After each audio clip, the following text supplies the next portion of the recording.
Aduh,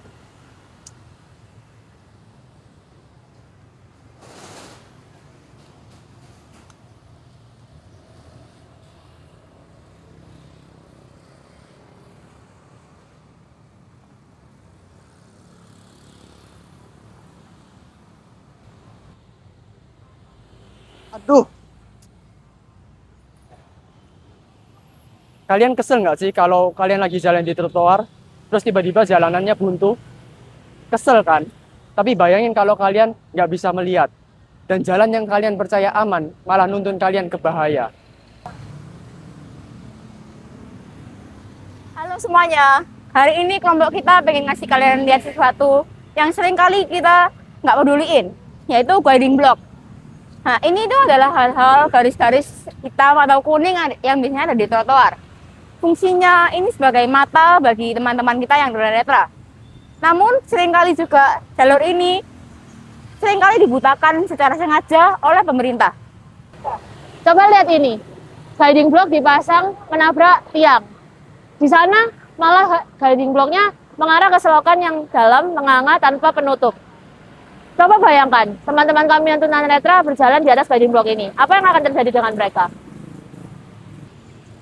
Nah, kalau ada masalah kayak gini, masyarakat tuh selalu pertama nyalain individualis dulu. Contohnya, ini pasti salah pemotornya ini. Kenapa kok parkir sembarangan? Ini salah PKL-nya. Kenapa kok dia segitunya nyari duit? Ada tempat lain, bisa nyewa. Nah, tapi kalau kita nyalain seperti itu, kita tuh sama sekali nggak ke inti permasalahannya, guys.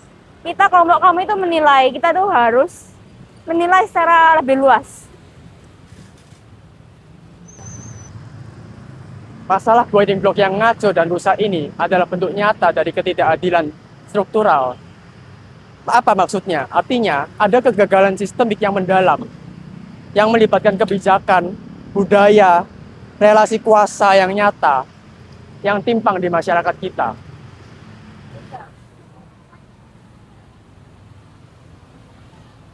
Awas. Faktor pertama, pola pikir tata kota yang sangat people-centric. Artinya, kota didesain oleh orang-orang yang fisiknya normal, sehingga seringkali tidak mengerti keadaan yang dialami oleh kawan tunanetra. Seringkali pemerintah atau kontraktor hanya membangun guiding block sebagai formalitas saja. Biar keren lah di laporan, atau biar dianggap ramah disabilitas, atau malah supaya penyerapan anggarannya maksimal. Padahal, jalur guiding block ini digunakan oleh kawan-kawan tunanetra kami, sehingga mereka juga nggak benar-benar paham dan tidak peduli apa yang dihadapi oleh kawan tunanetra kami, sehingga asal tempel, sehingga bentuknya absurd atau malah nggak jelas. Yang kedua adalah relasi struktural. Masyarakat disabilitas seringkali dianggap sebagai masyarakat kalangan bawah, bahkan hak kebutuhan masyarakat disabilitas seringkali dianggap sebagai hak opsional dan bukan hak wajib dasar warga negara kita. Nah, hal-hal seperti ini mulai dinormalisasikan bagi masyarakat Indonesia, padahal ini bukan hal-hal yang normal. Kalian sering dengar kan, ada orang bilang kalau trotoar, mending trotoarnya dibuat PKL, trotoarnya dibuat nyari uang, trotoarnya dibuat motor atau mobil parkir.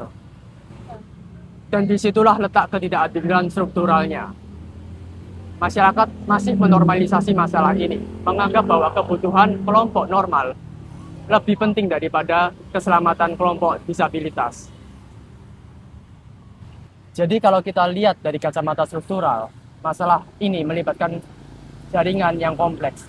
Dari sisi ekonomi, ada tekanan hidup yang memaksa para PKL untuk jualan di trotoar, karena memang mereka tidak punya lapak lain. Dari sisi hukum, ada Satpol PP dan Dishub yang ogah-ogahan untuk menertibkan para pelanggar. Dari sisi perencanaan, ada Dinas PU yang melakukan pembangunan tanpa riset mendalam. Semua ini saling berkaitan dan menimbulkan satu kesimpulan, yaitu kota kita belum aman dan belum adil bagi semua orang. Oleh karena itu, kelompok kami mengkritik keras oleh pemerintah daerah yang masih menganggap bahwa fasilitas untuk orang-orang disabilitas sebagai kosmetik kota belaka atau pemenuhan kuota proyek. Kelompok kami juga mengkritik berat pada perilaku komunal kita yang kurang peduli pada hak orang lain. Sebagai solusi struktural, kami menawarkan 3 saran konkret. Yang pertama adalah pembangunan inklusif. Pemerintah wajib untuk melibatkan komunitas penyandang disabilitas. Dalam hal ini, contohnya adalah Pertuni, Persatuan Tunanetra Indonesia. Sejak awal perencanaan hingga pengawasan dari proyek fasilitas publik, pemerintah tidak boleh mendesain suatu fasilitas tanpa mendengar penggunanya langsung. Yang kedua, sanksi yang tegas dan konsisten. Harus ada penegakan hukum yang tegas dan konsisten pada siapapun yang menyalahgunakan, merusak, dan menghalangi guiding block yang ada. Yang ketiga, solusi ekonomi yang adil.